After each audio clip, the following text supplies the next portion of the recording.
Welcome back to the Betsperts Golf DFS Show here at none other than BetspertsGolf.com. As always, I'm your host, John Daigle, and returning today, fresh off another outright win in his betting column, it is none other than Ryan Noonan. Noonan, how's everything going for you?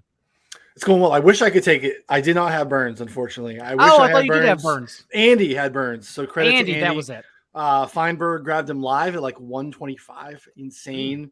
To have back-to-back weeks where we have these guys come from a touchdown back. But yeah, it's been a good run. 2 of the last 3, but no Sammy Burns for me, unfortunately. But hopefully we get on the right side this week.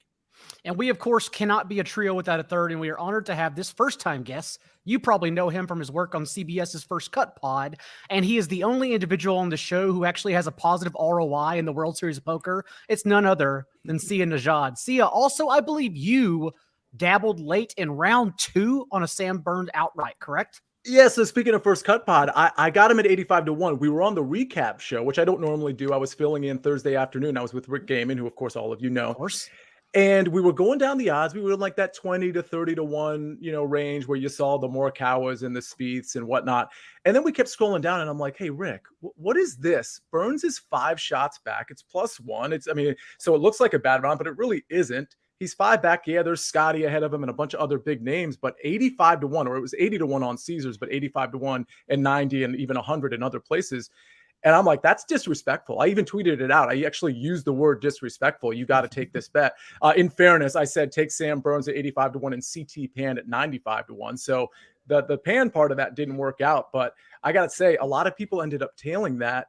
And I got so much gratification out of seeing all the tickets after. Of course, I took it too. I had him pre-tournament as well at 30-1, but at 85-1, that's where like all the money was made. So those are always super fun to hit. And I'll tell you, live betting outrights is something I like. Betting outrights pre-flop, of course, and first round leaders and things like that. But live betting outrights after like day 1 or day 2, you really get a ton of value.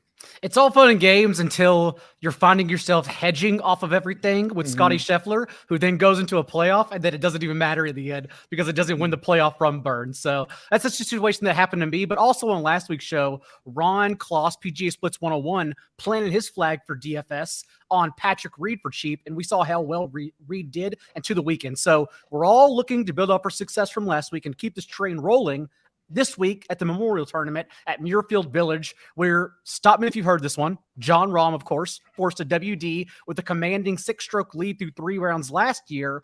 And it's an interesting tournament because in taking place in the 2-week window between the PGA Championship and U.S. Open, this field is unsurprisingly packed for warm-up rounds, minus Scotty Scheffler, Justin Thompson, Sam Burns, of course, among others. And although Noonan, many will cite last year's, years past results, I do think it's important to note that this course is playing longer than ever, 100 yards longer, actually, at roughly 7,500. And that's relevant because no par 3 or 4 here over the last 5 years is averaging a score under par. And we're seeing all the par 5s, the 4 on this course. That's where all the scoring is happening. And so I'm curious to get your thoughts on what metrics are you looking at most when you're building for DFS lineups this week? Yeah, you can land a plane on these fairways. Actually, Ron did some work where you look at the with the redo that they did. Basically, after the 2020 round, they were tearing up on the 4th round, like the track behind them, like just ripping up the holes. So we have a nice little facelift that we saw for the first time last year, as you mentioned, and very similar to Jack's success at Augusta. He wanted to replicate some of that. We're rewarding you for being able to pull out the driver and get down there a little bit, but this is a prototypical second shot golf course. The rough is very penal though, so you're going to get into that thick 3-4 inch bluegrass if you do miss the greens here. Talk with Travis Fulton this morning, who was talking about how it is thick and penal, but it's a little bit different than say Florida rough, where it's actually going to sink down and sponge in. This stuff is going to sit up a little bit. So yes, it's penal, but if you just miss it a little bit, it is not problematic. They can still hold, especially guys with distance. I'm going to be able to have a little bit more of a softer, higher ball flights into these really small greens. So we need distance. We have a large bucket of approach shots in the 175 to 200 range. So I think that a little extra lean on that, I think, is important this week. And as you mentioned, John, you have to score in the par 5s and you have to manage those par 4s. So bogey avoidance, I think, matters here a little bit more than most weeks. and the guys that have to be able to score in those par fives. So, distance is always going to play itself just because, again, we know you're going to have a higher trajectory in on a 9-iron than a 6-iron. And because these are going to be really fast greens that are small and hard to hold, distance is always going to be an advantage, but not necessarily always just off the tee. Guys are going to all be able to rip down the fairway here for the most part. So, Sia, we've heard accuracy, penal rough, and at least from metrics wise, the most penalizing rough on tour per Ron Kloss's course preview for free at betspertsgolf.com. And then also, like Noonan noted, small greens. So where do you even begin your research? Because really what I hear, and when I've been building lineups early, I think you can go a number of routes with lineups, which is actually why we talk about more golfers on this week's show in particular. Yeah, and I hate to give you the cop-out answer, but you need the all-around game here, which is, why, like, we have so much talent here, and this is a relatively tough course. I mean, it's all, I don't want to say it's tough like a major necessarily, but it's certainly of that ilk relative to some of the easier courses maybe we've seen in the last couple months, say like the PGA Championship and the Masters and some of those other courses. So I think around the green is pretty important. So I agree with Ryan. I think you want to keep it in the fairway. I think it's an interesting point Ryan brought up that if you're slightly off, you may be sitting up in that rough and that it's dissimilar to the rough in Florida. But either way, you certainly, especially with the longer approach shots, you certainly want to be in the fairway. So I'm looking for ball strikers, but I'm also looking for guys that are good around the green because these are small greens. They are going to be tough to hit, especially if you're not in the fairway, but they might be tough to hit anyway. So I think around the green game is definitely in play. With all of that said, I do think, like, if I'm building DFS lineups, I want the complete game, right? I want the ball striking. I want the accuracy. I want the approach, specifically to Ryan's point, the longer approach shots. I want the around the green. So yeah, I want everything. But I do think there's a scenario where you can carve out perhaps a different type of golfer. If you think that it might play a little bit easier than what people are projecting, if you think the wind is going to be down, which I think it will be this week up in Dublin, Ohio, I think you could maybe turn some lineups just into a ball striker's paradise and just hope that some of those guys who we project having difficulty around the green, like your Victor Hovland, for example, looks like he's going to be slightly lower owned than a typical tournament. I think you could make room for lineups like that. But I will say the majority of my lineups will have guys that are good with the complete game, if you will. And it is important to note that on weather, because we are recording this on Tuesday afternoon, things will ultimately change in 48 hours, especially for a tournament that has been predicated by extreme weather in past years. So we definitely want to keep an eye on that. Even late thunderstorms Wednesday, it's what predicted now, could make for softer conditions for the early wave tee times on Thursday. So it's definitely something I want to monitor, and everyone should monitor as we move along here. But it's an exciting week to talk DFS in particular, because at the top, John Rahm leading all in salaries on DraftKings in particular at 11-1. But from that point forward, Rory McIlroy, Patrick Cantlay, Colin Morikawa, even Xander Schauffele, all of these players have been talked about by everyone because they're all great options. So Noonan, I want to start with you, knowing that maybe we can jam two. Maybe it's a little tougher this week knowing it's a top-heavy field. Where does it start for you and the one that you think conversations is center around? So I do agree that it's a top-heavy field, but I think part of what makes these events a little bit different than other ones is that it's really kind of the middle tier, if that makes like maybe the secondary tier that's really strong, right? Those guys have legit win equity. So when we get into like the 9s and even the high 8s, I think those are actually legit top-tier golfers. So in this discussion, they aren't 10K golfers, but I don't think that there's a lot that separates them at the end of the day. So you do have to tell yourself, and I think it is smart we talk about it here often. And as you guys were saying earlier, like skill stacking, I think is really important, right? So you don't want to necessarily we talk about wave stacking a lot. If you do get in a spot where, like Sia is saying, and you don't think that around the green is going to come into play, I think it's okay to start stacking guys that have a similar skill set. So Hovland's the guy that always gets called out for the around the green stuff. But really, if you look over the past 50 rounds or so, he's not much worse than Morikawa and Rahm. Rahm, 97th in this field. And this field is different because this is an invitational. So we're only dealing with 120 guys. Rahm, 97th in this field in strokes gained around the green over the last 50 rounds. A lot of the problems that we've called out for Rahm over the last 3 months or so have been on the green, and he's only 53rd in putting, but like we're missing the around the green stuff. And again, around the green, we talk about often being a little noisy, and it is. It's just not very similar from place to place. Around the green here is very different than around the green at Southern Hills a couple weeks ago, right? We had those small shaved runoffs, and that was more like pitching from the fairway. versus here where we're going to have kind of that sticky, thicker, rough that we were talking about earlier. So at the end of the day, it still matters. Rahm is still struggling here. Again, those are a little bit different when you want to be able to scramble and get yourself to save par and leave yourself something close. If you're leaving yourself more 10, 12 footers instead of those, 3-4 footers, that's going to take its toll over the course of 50, 100 rounds. So I get the narrative around Rahm getting revenge. I don't know who that's on. I don't know if that's like on the course for what happened to him last year. Like, it happened.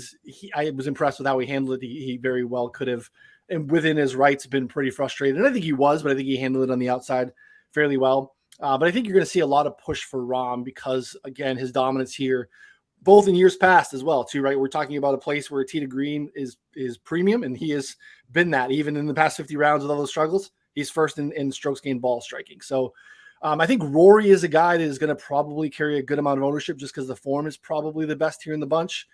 Decent course history here.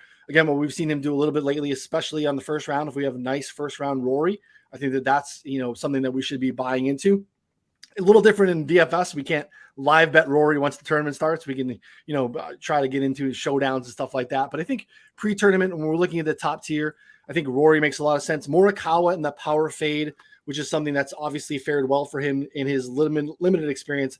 He likes the course. It fits his eye. He's talked about it if you read Ron's player quote article over on the site. I think that matters. We talk about it a lot. We play golf, and there's just certain holes and courses that fit your eye, and that could be narrative based. It's not going to be something that you can model statistically, but I think it just matters when you play. And Morikawa spoke to that, and I think that he makes a lot of sense here too. But I think those guys probably are the more popular of the bunch as well. So last week, Sia, I argued for Scheffler, and I played him in single entries because I figured the discrepancy and being the highest salary player, 11-2 last week, like the difference we were going to get in his scoring and the next closest rostered.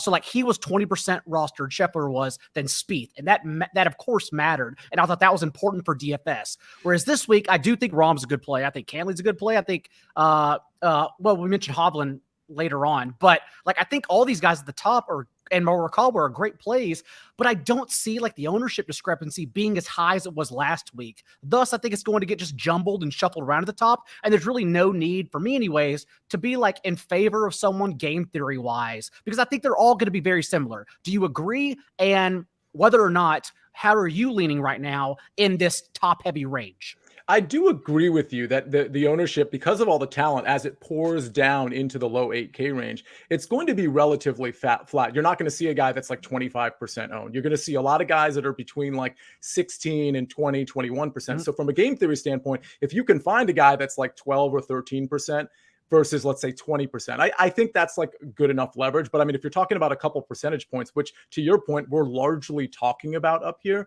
then I think you're right. So from a game theory standpoint, I think you're looking at roster construction, right? Like maybe you want to take, like to your point, two guys up in this elite tier and, build your team from there, thinking that most people are going to, take one of those guys and then dip to the 9K range and then be flush with 8K guys. I'd also think though, and this, one of you two brought this up earlier, that you can skip this range altogether. And frankly, I think once you go 8K and above, and I'm literally talking, I'm not trying to get ahead of ourselves, but I think I want to make a finer point here. If you start at Mito and you go all the way up to Rahm, and you change the pricing completely. In other words, you put a bunch of the high 8K guys in the 9K range and a bunch of the low 9K guys in the upper 8K range, and made the 10K range like bigger and included like Cameron Smith and Jordan Spieth. I don't think anybody would blink at that. And the point I'm making is that we get sort of obsessed with the tiers. I do as well. Like, oh, I want a guy from here. I want a guy from here. But I think when you get this type of talent, especially with all the young guys that are so good, I don't think you need to worry about being like, well, I got to grab a guy in the 10K range. I got to grab a guy in the 9K range. You can start your lineups in the 9K range. You can kind of do whatever you want because the pricing is fair all the way down the board. And for that reason, I'm definitely going to keep an eye on how the field and what kind of discussions we're having going into Thursday about these higher salary players. But I do I do want to keep an eye on Schauffele in particular because I think he's cheap enough. He's like sandwiched in between the Cam Smiths and the Morikawas and Cantleys of the world, where like I do think he's going to go overlooked, and I do think he does have that win equity you mentioned, Noonan. Like even it's very recent form, but even in his last 6 rounds and the 6 rounds of anyone on tour here, top 4 in percentage of fairways hit, greens in regulation, and scrambling whenever he happens to miss a green in that time. So like he has the traits in recent form to win this. Everything we're seeing recently. So yeah, I do want to keep an eye on Schauffele in particular in this range.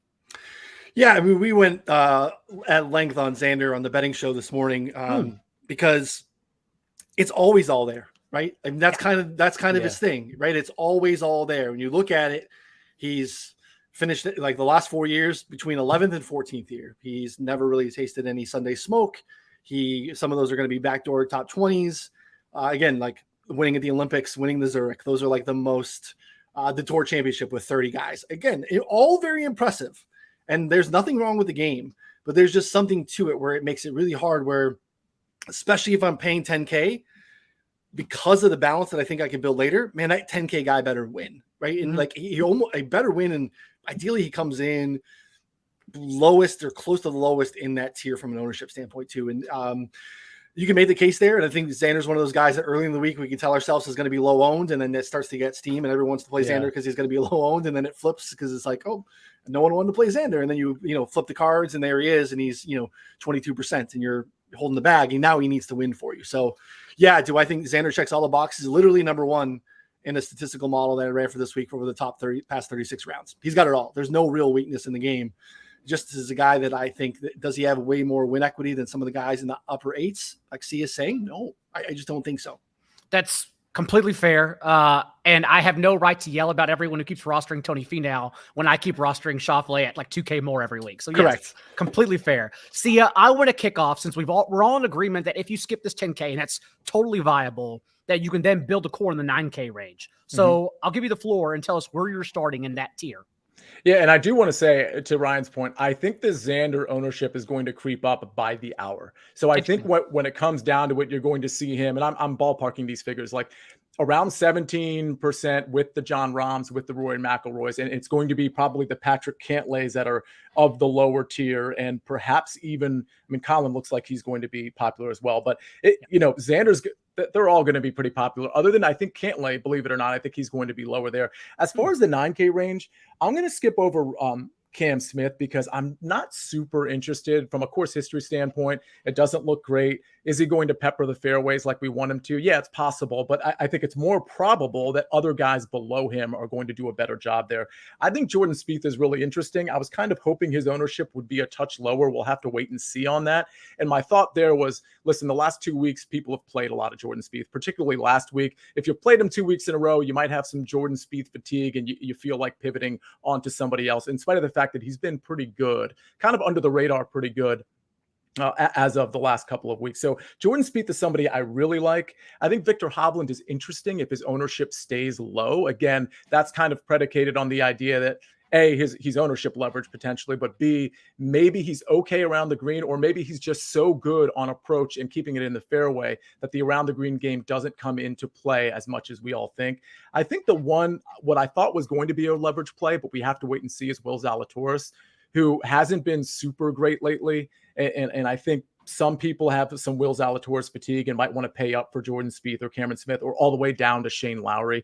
And spoiler alert, that's the other guy. Like Shane Lowry should not be 9,000 if we're being honest. And honestly, he's probably going to be the highest owned guy on the slate. So, take this for what it's worth. Maybe you just want to play him in cash, or maybe you want to play him in your GPPs, but just make sure your roster construction and some of you've got some really good ownership leverage guys in your Lowry lineups, but he easily could be 96, 9,700 and nobody would say a word.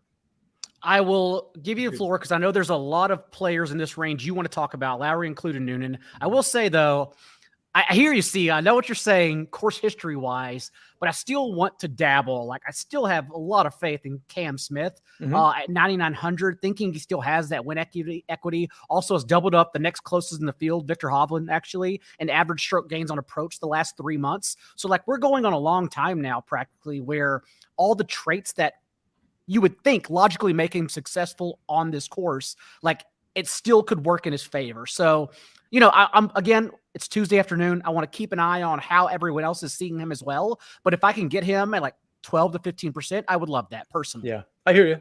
Yeah, it makes sense. Noonan? Yeah, I mean, Cam Smith's one of those guys where, like, yeah, gosh, it's different than it used to be, right? Because there used to be a lot of magic beans. It used to be a lot of like on and around the green stuff, and it's been an improved approach game, as you referenced, Daigle, with the actual data there. He's one that, like, so when it's off, he's spraying it off the tee, and he can, because he is a little bit of a wizard with the approach stuff and scrambling, he can get himself out of it. That might be a little harder here, and giving up those fairways is going to be a problem. So I'm with Sia there. It's not someone that I'm on this week. I think I'd probably, again, unless you're going to get a massive discount in ownership, if you wanted some Cam Smith, I think the way to do it is in the betting market. Again, seeing him north of 20 is unusual, so I get why you'd be interested in that too. I can't help myself. Like, I'm going to always go back to Zalatoris. I don't know what Zalatoris fatigue is. I look forward to it because they would probably save me a lot of money. We're not currently there because, again, like, I have to try to divorce myself of some of these things that we see in late rounds and times. But I really kind of liked how he played at Southern Hills. If I want tee to green eliteness and spike putting weeks, and we saw spike putting weeks, we saw it on Thursday at Southern Hills, and we saw, again, we're seeing incremental improvements. We're seeing, again, fewer lost strokes to the field on the greens. And again, we have to give him credit for those improvements. So if I can bank on a spike putting week, I know that the tee to green stuff is absolutely immaculate. There is really no one maybe better in the world other than Justin Thomas right now than, from an approach standpoint, than Will Zalatoris. So Will, similar to Cam Smith, when he's wrong, he can be spraying it off the tee, and that makes it a little bit harder. So no problem with Cam Smith, but I'm with Sia too. Like, basically the majority of my betting card, and I bet winners this week very differently than I usually do, is basically that 91, 9,200 to like 8,700. Like, I bet on all those dudes. I have no problem starting lineups right there. I think that they all have a ton of win equity. I like that card. I think Matthew Fitzpatrick makes a ton of sense. We talked about par 5 scoring. He's at a distance this year. He finds fairways off the tee. We know he can scramble. Really, the putting has kind of been what the problem is for him this year. It's kind of kept him out of the winner's circle. So we don't always think of him as a par 5 scorer per se, but that's where the metrics are. Even though some of these are going to be 3-shot par 5s, he's going to leave himself in with short little wedges and dial it in and knock some putts in. So no problem starting with Fitz and Lowry in that range. Lowry, same thing, bogey avoidance, par 5 scoring, par 4 scoring. If you look at really his finishing positions since we've turned the calendar, outside of the match play, I think T24 is his worst. He's been in the mix on Sunday quite often, and love his game. Good drive percentage is way up, so I expect him to find a ton of fairways. So no problem starting lineups with Fitz and Lowry. So logically then, Sia, where do you think we get leverage in this range? Because I imagine a lot of people will come in with 2, maybe even 3 guys if they are their core, like among the 7 guys we've talked about, not to mention Shane Lowry, who you said will be likely the highest roster golfer in this entire field. I think when we get to Cam Young at 8,800, will also be a pivotal piece of everyone's core. And so, like, where are we actually looking for leverage here? Who is going to go under rostered? Is it a Victor Hovland, who you mentioned earlier? We haven't even touched on Hideki Matsuyama, who I actually, like, I don't have in my pool of like single entry lineups right now, but the fact that we're not talking about him at all may make him interesting. Yeah, well, you answered. I was going to give you 3 names, and that's 2 of them. I think Hideki, Hovland, and probably Matt Fitzpatrick are going to be the names that are, again, it's going to be pretty flat across the board, I think, from really most of the 8K range up into, again, John, that goes to your earlier point about it might be more about construction than it is about, fading a certain popular guy, if you will. But I think it's Hideki, Fitzpatrick, and Hovland that are probably on the outside looking in terms of slightly lower ownership. I want to segue that into the next tier of 8K guys, and that's because in falling right behind Shane Lowry and in between Cam Young, I think Sung J.M. is an amazing option here for DFS. I again think he'll go overlooked. And last week, in returning from COVID protocols, his first round back, he didn't miss a beat. He gained strokes off the tee, on approach, and around the green. Remains third on tour this year in strokes gained around the green from the rough as well. So just in also having a great price point for game theory purposes, like I do love going overweight on him, Noonan, in DFS lineups in this range, especially. First bet I made Monday morning was Sanjay at 40-1. Absolutely love his fit for this place. Like you said, we had a little COVID thing a couple weeks ago, but I don't think it was COVID. I think we all think it was like, Korean protocols and he couldn't get over here. And protocols for sure. Yep. So you look at his recent form, it's tremendous, as you mentioned. T8, T21, T14, T15. The only times he's lost any strokes gain over the last handful of rounds has been a little bit on the green, which again, we want to bank on spike putting weeks. And we've seen that with Sanjay before, API, even the Masters, right? The Masters, he was in contention because of a nice little spike putting week. So no problem with that with Sanjay. Again, fairway finder, above average from a distance standpoint. And you said can scramble if he happens to miss. So love that spot. And I think you make a good point of kind of where he is, because I think Lowry is probably the most mispriced guy that we've talked about at this point in like the 9K range and above. Like Sia said, he should be 9.6 or right in that range. And then Cam Young is like, I don't know what else to say about this kid. He's legit. None of this is smoke and mirrors. He's getting it done on completely different golf courses with a very diverse skill set. He's just kind of the real deal. And if you've been clicking on his name for the past 3-4 months, it's going to be really hard to not continue to click on it because you've been rewarded in tough fields against, on tough golf courses. So like, he's going to be very popular. So I think Sanjay is a great play for all those reasons. I'm kind of spewing on about Cam Young. Absolutely love him. We'll see what that ownership looks like as we get closer to Thursday morning. That might be problematic. The same thing. I love Max Homa because he's almost in that same spot, because Davis Riley, who is also another young ascending talent who's been just dynamic of late, especially with the irons, and has maybe the purest swing on tour.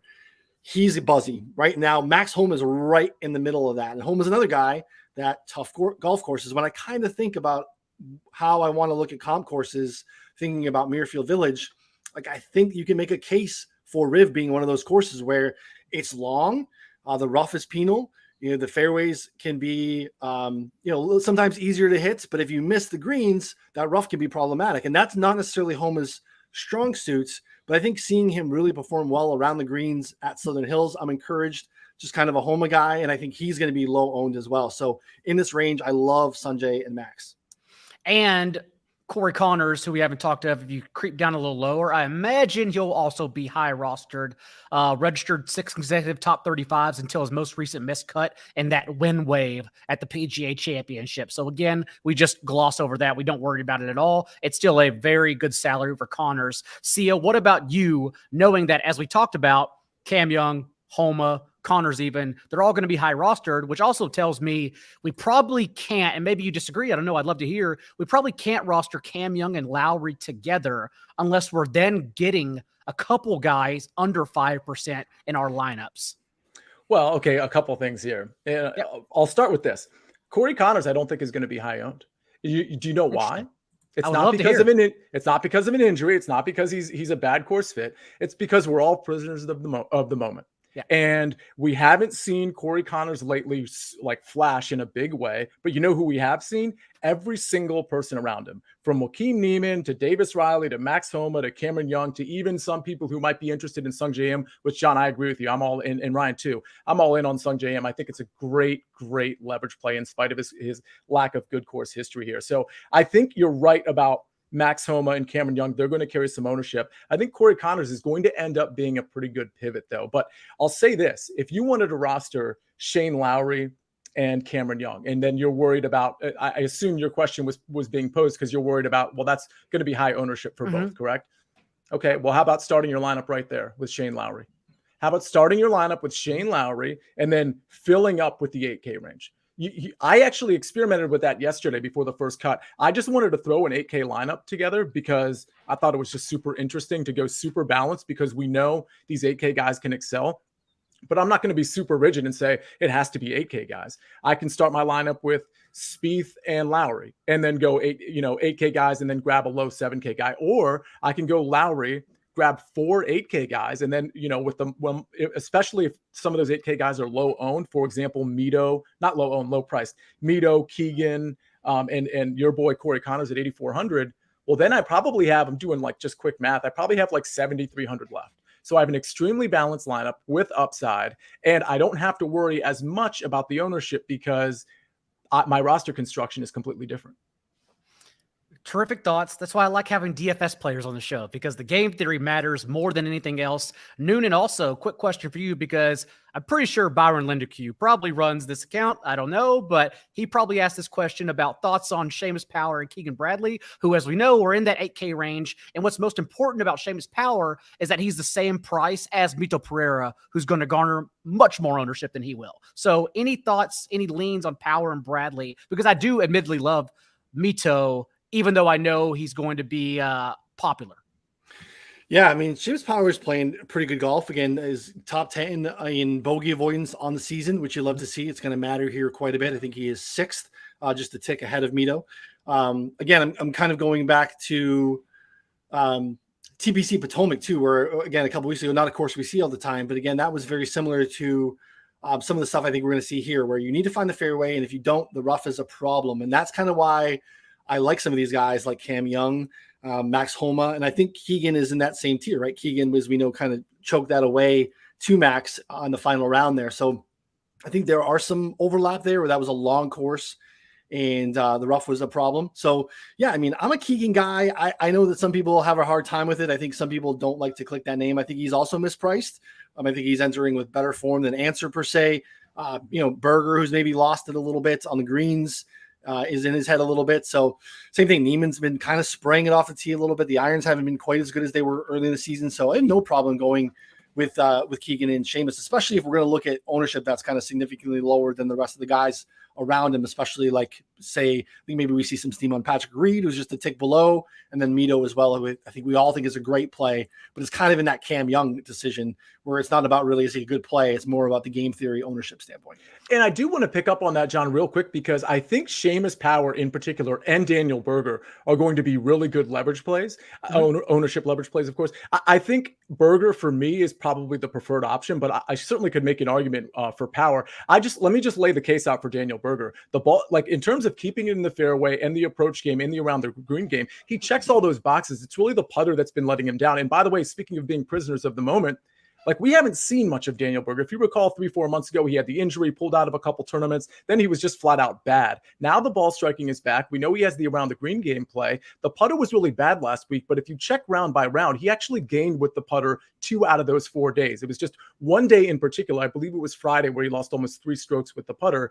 And then he was a small loser with the putter, I believe, on Sunday, but he gained in 2 of those 4 rounds. So if you want to minimize putting a little bit here relative to some of the other strong metrics, and you know he can flash with the putter, which he just did last week in 2 of the 4 rounds, and you know he's keeping it in the fairway and he's typically strong on approach, what box doesn't he check? So if you think you're getting elite Daniel Berger and you think his ownership is going to be like 7% or lower because of all these fancy names around him in the 8K range, he, to me, is like the perfect leverage play in this particular tournament. Love what I'm hearing so far. Noonan, I want to start with you for the 7Ks, because now we're creeping down and there are a lot of names, but I really haven't heard many in this range talked about yet. So what are your thoughts anywhere in the 7Ks, where would be the high or low range? You're going to make me do it, Daigle. I got to talk. Well, there's 2 guys in here that I love. I think Siwoo Kim is a terrific play. I'm interested to see what Siwoo's ownership looks like. If you're a course history guy, he's got some decent course history here. Again, ball striking has been tremendous. It's all been putter as of late. So the form hasn't been great. We really haven't seen any dominant performances from Siwoo for a couple of weeks. But again, distance and accuracy, he checks both those boxes. Again, it's been losing with the putter, but the around the green and approach games have been pretty tremendous. So I love the look for Siwoo. Look, he's gaining strokes on the green all of a sudden, and we have to give him credit because Aaron Wise has been ball striking like crazy for a couple of weeks now. And again, nice little history here, 9th last year in his debut here. I want to continue to buy into the player. I love the skill set. And I'm not quite sure what his ownership is going to look like because, again, it's been a guy that's been popular at times over the last few months that have left a lot of people on the sidelines, including myself. But again, I want to continue to buy into the skill set that I think is bankable. There's nothing more sticky than tee to green, and he has that in spades. So if the putter is going to continue to kind of progress a little bit and we can have some of these spike weeks like we've seen, I think he's going to continue to be an ascending player in the mix. I could be wrong, Sia, but I don't think anyone in this range really gets steamed by Thursday morning. Maybe Tom Hoagie, who shockingly came in around 12 to 15% last week, depending on the contest he played. Maybe Gary Woodland. But what are your thoughts? Where do you stand right now in this tier? Yeah, I think you're right, by the way. I don't think anybody gets steamed. I think if somebody would, however, actually, I take that back. Two guys in particular, I think are going to get pick up some momentum right now and for the next 36 hours before this tournament starts. Patrick Reed, for good reason, right? He's coming in with good form. Granted, small sample size, but it looks really good. And by the way, his history here is great, and not just his dated history, but his post-renovation history. As you guys know, we played with kind of like a newer course in 2021 after the renovation. He's finished fifth during that time period. And that was back when Patrick Reed still wasn't very good. So now we're seeing Patrick Reed actually be good again. And he's 7,900. I think a lot of people are going to jam him and Chris Kirk in. So I think of the 7K range, those are the two guys that come to mind that are going to get some ownership. I don't know if I'm playing either of them, frankly. I think if I was going to, it would probably be Patrick Reed. But for now, I think it's Aaron Wise. I agree. Ryan, you were recommending Aaron Wise there, right? I was. Okay. I can't quit him. So yeah, it's every single week. We're going to get whole on Aaron Wise at some point. So I'm going to continue to go in. I like Aaron Wise. A couple other guys I like. Let's see. Cameron Tringale, 26th here last year. He hasn't been doing anything great, but I do think he might be slightly underpriced at 7,400. And I also think he's a good leverage play because nobody wants to play Cameron Tringale, basically. And didn't he miss? I think he had a pretty bad miscut last week as well. So Tom Hoagie's probably not going to get steamed up because he's missed 2 cuts in a row here. I do like him, though, for that reason. So if he's low ownership, I love Tom Hoagie. I expect that to be low ownership. One other guy I like that I think a lot of people liked a month ago, but again, prisoner of the moment syndrome. Alex Noren. Listen, the metrics aren't going to jump out at me, but what does is a T13 last year on this new renovated course. He gained in every single category, off the tee, approach, around the green, putter. He gained across the board pretty significantly on his way to T13. I think that's important to point out. Yeah, it's a small sample size, but it'd be one thing if he gained 6 strokes with the putter and he was very average everywhere else. No, he did it across the board. And we know he has the ability to do that, whether it's an easier or a hard course. So I think it's 7,500. People have sort of conveniently forgot about him. Convenient for me because I think it's a really smart play. Yeah, he can blow up. He hasn't been in great form, but I don't think a lot of people are going to be paying attention to him. And I will plant a flag on Russell Knox at 7K. My boy, Sia. That's why Noonan's laughing. I like him. But in general, just top 5 on tour this year in proximity to the hole from the rough. Yep. And over the last 30 days, literally the most accurate golfer on tour and hitting fairways. Everything we want, not to mention finally getting it back together in the finishing department as well last week. So yes, I will be back on Russell Knox, who I think is severely underpriced yet again at 7K for a second shot course. Yeah. When dumpster diving though, Can I just say real quick about Russell Knox? I'm literally kicking myself. Kind of not literally, figuratively kicking myself because last week I was like, who am I going to play in the low 7K, high 6K range? I was like, well, I really like JJ Spawn. I don't think enough people are on him. I really like how Nate Lashley rates out and the history and all that. And I kept looking at Russell Knox, who was a late add to the Charles Schwab Challenge, if you guys recall, because somebody withdrew, might have been Bryson. And I was like, why am I not clicking this button? This makes too much sense to me. At 6,300 too. It was 6,900. 69. Okay, 69. Smotherman was 6,300, who was another guy I liked, who kind of faded on Sunday. But the point is, I was so mad at myself because, yeah, he's a great play. I mean, I don't know that I'm going to be super on him, but I'm definitely going to have him in a couple lineups this week. He did make the cut after the renovation, 57th, not great, but he makes cuts here in general. So I like the Russell Knox play. Yeah, I like the Noren call as well. Sia, sorry to interrupt, Daigle. Yeah, look at Noren historically on difficult golf courses, and this is where this guy is shown historically, even on the Euro Tour, right? And then we saw a really nice approach play at the start of the season. It's kind of tailed off a little bit, but I think it's still in there. So really like to see that from him. And then the other guy that I think before we get down to the dumpster diving, If you want to tell yourself a story around par 5 scoring and some of these things, if you look at the par 5 scoring leaders, the leaderboard is the best in the world. You'd like the top 15 guys are like just the absolute top tier, except one guy, Keith Mitchell. Is the only guy that's kind of in that range that isn't like just an absolute world-class player week in and week out. So Keith Mitchell at 7,300. If we're going to, hopefully we get a week where the bogeys don't go crazy. He can put himself in position to run hot here from a par 5 scoring standpoint. Birdies are better. He's top 5. Just average par 5 scoring. I believe he's just inside the top 10. But again, everyone around him is all the names that we talked about in the 9 and 10K range. So I'll allow you to lead off dumpster diving, Noonan, because when I start looking below 7K, admittedly, not many stand out that I have a lot of confidence in. Like, I kind of like Cam Champ, even though he may spray, but at least we get the distance with him. Johnny Vegas is the real sprayer off the tee, even though we'll certainly get the distance and some skills around the green. And then Ryan Moore is kind of the lowest I would go, and he's 6,200, so maybe not even that, unless I am trying to jam 2 10K golfers for game theory purposes. But for you, where do you lean? So I think part from just a line of construction standpoint, I think this is an avoidable tier a little bit. And I'm going to try to do so because I just don't think, again, like who's winning here? We had a couple of like one-offs in like 2015 with like Dirk McGurk and David Lingmerth. You just don't have those type of guys here very often. This leaderboard is going to look similar to a major. And I think that matters this week. So I think because we can get some guys that have, legit top 10 equity in the 7K range, I'm going to try to avoid the 6s as much as possible. In this range, a couple of guys, Kevin Streelman has a really nice course history here.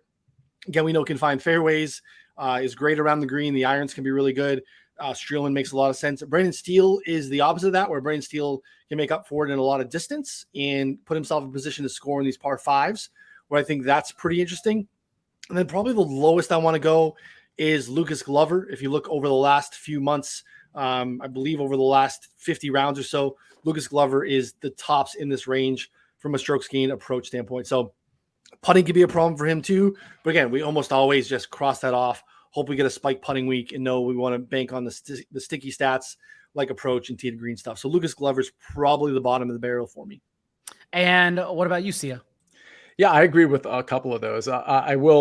I'll agree on Lucas Glover for one. I mean, it's so crazy how bad some of these putters are, like the Kyle Stanley ilk of golfer. Last week, let's see, Lucas Glover gained, how much did he gain tee to green? It was a ton. He was like one of the elite guys. He lost 6 with the putter, 6 strokes with the putter, which for the record isn't even like a horrible 4 rounds for Lucas Glover. But with that said, I do think that there is an avenue for some bad putters to be okay here. And I do like his tee to green game. So Lucas Glover at 6,500 makes sense. I know Ryan mentioned Johnny Vegas. Yeah, that's like a boom or bust play. But if you're dipping into this range, I think that's kind of what you're looking for anyway. I think Johnny Vegas is the type of guy that if he can keep it in the fairway, and if the around the green game can be close to what he's done the last 4 tournaments, which he's actually been pretty good. He's been a gainer in 3 out of the last 4 tournaments around the green. Then you're really looking at some like pretty serious upside with Johnny Vegas. So I think he's really interesting. A couple other names that kind of come to mind. Nate Lashley, I know I just mentioned him a little bit ago. He missed the cut. He was pretty terrible, but he's 6,200 now. And he was 6,900 last week. If I was willing to play him last week at 6,900, I should be willing to play him at 6,200 this week with the following caveat, which is that I agree with Ryan that you don't need to dip in this range. Listen, if you're trying to do stars and scrubs, more power to you. I've kind of indicated that most of my lineups, not all, but most of my lineups are going to be, and I do single entry 3 max, by the way. I'm not like filling up 150s and whatnot. So I think most of mine are going to be relatively balanced because not only do I want guys who have upside, but that can make the cut, but I also want guys that are going to be good on Saturday and Sunday. One thing we've noticed in these tournaments, especially with harder courses or difficult conditions, is some guys are getting 6 for 6s in, but they've got some scrubs down low. And those guys do not typically survive Saturday and Sunday. And therefore, your DraftKings teams typically stay stagnant. So if you build a balanced team on a hard course like this, and if your balance includes guys in this 8K range that we know have winning or top 5, top 10 upside, well, then those guys are going to be doing damage on Saturday and Sunday if they make the cut. So that's why, to Ryan's point, I don't think the 6K range is much I want to flirt with here. I'll name 2 other names, though. Ryan mentioned Brandon Steele. His history here is great. His very recent history is good. It looks like he's back on course, no pun intended. Pat Perez, I think, is interesting. I think he's playing pretty well. And another bomb, Adam Svensson, who was peppering fairways and greens last week, from what I could tell. So, Sia, I usually make the last question the final topic based off our conversation from the show, and listening to both of you, and I agree. I think really the winning lineups are going to come from the 9,700 to 8K range, since that's the Mito cutoff. So I would like to close, and we start with you, Noonan, on your two favorite golfers that you know you'll be overweight on for a variety of reasons, from 9,700 to 8K. Oh man, that's a tough one. I'll go ahead and quickly, if you want a little more time to think about it, because I know I will be high on Sungjae Im and Corey Connors. I questioned Corey Connors, but then Sia gave me confidence, thinking that maybe he won't get steamed by Thursday, since we are, as he mentioned, prisoners of the moment, and recency bias takes all over, especially in DFS. So I would love to get Corey Connors, knowing that last miscut in the wind wave did not matter at all. I'm going to tail the Sungjae play because I think it is a terrific play, as you highlighted. Again, sometimes we see these in tiers, but again, I think it's important to understand that the average player, especially, I think the average player is smarter than they used to be. We see that in every sport, but you still see a lot of hand builds, on the app. And when you're scrolling, I think it's important to understand that people are looking at these guys in the context of who's right around them, and knowing that these guys above and below Sungjae are going to carry a lot of ownership. So I love the Sungjae play. Just again, in a vacuum, I think he's, again, I bet him to win. So I think he's a great play. And then Matthew Fitzpatrick, because Matthew Fitzpatrick is not quite Shane Lowry from a steam standpoint this week, but I think, again, bogey avoidance, par 5 scoring, is going to find fairways, has the magic bean stuff that we need sometimes around the green with the putter. Again, the putter has been his strength over the last 5-6 years or so, and it just kind of hasn't been there so far this year. I'm willing to back Matthew Fitzpatrick spike punting week, knowing that I think the tee to green stuff is going to be there. So I'll go Fitzy and Sungjae. And when I was churning through all the approach data from PGA.com, Fitzpatrick kept on standing out consistently, so he should probably be higher in my pool as well. Sia, what about you? So I want to throw out, I'm so cheating here. I want to throw out a few honorable mentions before I give you my two. That is cheating, but it's okay. And I'm just glancing at this. Like honorable mentions are Sungjae. To your point, I think Connors is also a great leverage play, although I'm not including him in my honorable mentions. Sungjae, Mito, Shane Lowry, and Cameron Young are like my honorable mentions. But if you're going to say two guys, I'm going to give you a slightly chalky guy, but not extremely chalky, and a great ownership leverage guy. And I think just marrying them is going to, probably be okay, because you're marrying them with a guy that's probably going to be under 7% ownership, if not maybe closer to 6 or 5. Okay, so it's Jordan Spieth, who, again, I think if he can keep it in the, by the way, even if he can't keep it in the fairway, he's gained 8 tournaments in a row around the green. Like, he can find his way around a tough course, even if he's somehow problematic off the tee. And obviously the putter can be a problem for Jordan, but again, here, I think he could be okay if he keeps it in the fairway. So I'm going to give you Jordan's. And knowing he didn't really compete at roughly 30% rostered last week, it is a time where people will be down on him now, and his ownership will be depressed. So now would be the time to bounce back on him. That's the thing, Jordan Spieth fatigue, because a lot of people played him at the PGA Championship as well. So it's just one of those things where, do you really want to play him again when you have all these other guys next to him, like your Xanders, like your Shane Lowrys, your Will Zalatoris, even your Matt Fitzpatrick. So yeah, some people are going to play him, but not everybody's going to jump on him, especially because people don't perceive him as a great course fit here in particular. So give me Jordan Spieth and give me the leverage play. I'm going to ride or die on Daniel Berger this week at 8,500. I just think he was pretty bad with the putter last week, but all in all, he kept it in the fairway. His approach game was great. And I just think at 8,500, listen, let's imagine real quick that instead of gaining only 2 of the 4 days with the putter, that one day where he lost 2.9 strokes with the putter, that it was flat. And then he finishes, which is entirely possible. It's the putter. I mean, and it's not like he wasn't gaining all 4 rounds. So that's an entirely possible hypothetical scenario that could have happened. If that happened and he finished, top 10, his price is, 9,100 probably, or something like that. And I really think he probably belongs in the 9K range, but because of the pricing, he's pushed even further down. We haven't seen much of him. I really think he's a great ownership leverage play. And with that and a lot to think on, Noonan, tell the people what else we have coming out this week at betspertsgolf.com. Lots of stuff as always. New tool in the works coming very, very, very soon. We're excited about our customizable search engine tool, which is going to have a first edition look here probably in the next few days, which we are very excited about, kind of testing that on the back end. Lots of free content as well. Obviously, a lot of stuff behind the paywall. But again, as we kind of launched, we're making it half off. So $99 for the year to get over there. Premium content, premium tools, Discord that is popping. Lots of good stuff in there. So excited about where we're going, John. And Sia, tell the people where they can find you and what else do you have coming out this week?